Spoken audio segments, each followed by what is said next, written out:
మహాభక్తుడు మాణిక్యవాచకర్. బాగా వృద్ధుడైపోయాక చిదంబరం చేరుకున్నాడు. ఆయన చేరుకుని రోజు చిదంబరంలో నటరాజస్వామి వారి మీద స్తోత్రాలు చేస్తుండేవాడు. ఒక రోజు పరమశివుడు చూశాడు. చిదంబరంలో మాణిక్యవాచకర్ నివాసం ఉంటున్నటువంటి ఇంటికి పరమశివుడే బయలుదేరి వెళ్ళాడు. వెళ్ళి రాత్రి అయింది. అప్పటిదాకా స్తోత్రాలు పాడి పాడి అలిసిపోయి మాణిక్యవాచకర్లు పడుకున్నారు. తలుపు కొట్టి, ఏమయ్యా నువ్వు పరమశివుడి మీద ఎన్నో స్తోత్రాలు చెప్పావుట, ఏది చెప్పు వింటాను. వృద్ధ బ్రాహ్మణుణ్ణి ఎక్కడి నుంచో తీర్థయాత్రకు వచ్చాను, వినాలనిపించి వచ్చాను అన్నాడు. ఆయన శివస్తోత్రం చెప్పడం అంటే ఆయనకి బడలిక లేదు, రాత్రి లేదు, పగలు లేదు, శరీరం సహకరించకపోవడం అన్న మాట లేదు. అంత సంతోషం. ఆయన చేసిన స్తోత్రాలన్నీ చెప్తున్నారు. పరమశివుడు వ్రాసాడు వాటినన్నింటినీ గ్రంథం కింద వ్రాసి తెల్లవారుతుండగా అలిసిపోయాడు మాణిక్యవాచకర్. స్నానం చెయ్యాలి, సంధ్యావందనాది క్రియలు ఆచరించాలి, వెళ్ళనా అన్నాడు. వెళ్ళిరా అని నేను సెలవు పుచ్చుకుంటానని వృద్ధ బ్రాహ్మణ రూపంలో ఉన్నవాడు పైకొచ్చి మాణిక్యవాచకర్లు చెప్పిన స్తోత్రాల్ని తాళపత్రాల మీద అన్ని రాసి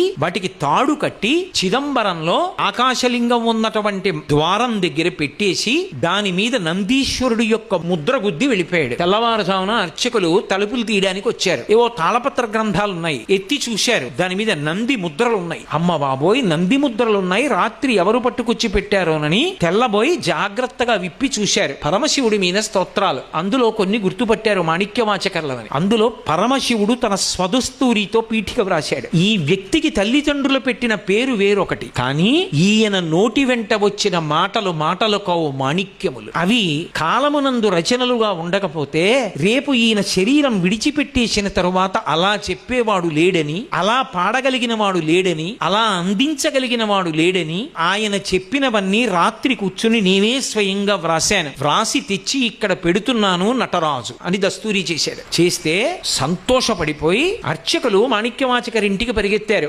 ఏమయ్యా, రాత్రి నీ ఇంటికి ఎవరైనా వచ్చారా, నువ్వు శివస్తోత్రాలు పాడావా అని.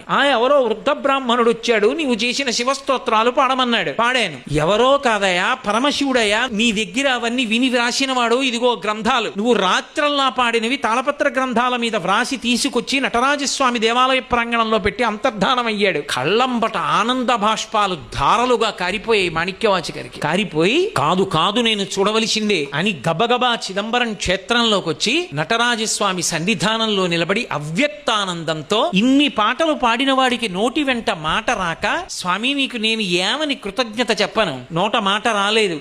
అవ్యక్తానందంతో నటరాజస్వామి ముందు నిలబడిపోయి కన్నుల వెంట నీరు కారుస్తూ రెండు చేతులు ఇలా పెట్టి నిలబడిపోయాడు. ఆ ఆనందానుభూతిలో ఆయన ఉండగా ఆయనలోంచి దివ్యమైనటువంటి జ్యోతి అందరూ చూస్తుండగా బయలుదేరి, అందరూ చూస్తుండగా చిదంబర క్షేత్రంలో మాణిక్యవాచకర్లోంచి జ్యోతి లేచి నటరాజస్వామిలో కలిసిపోయింది.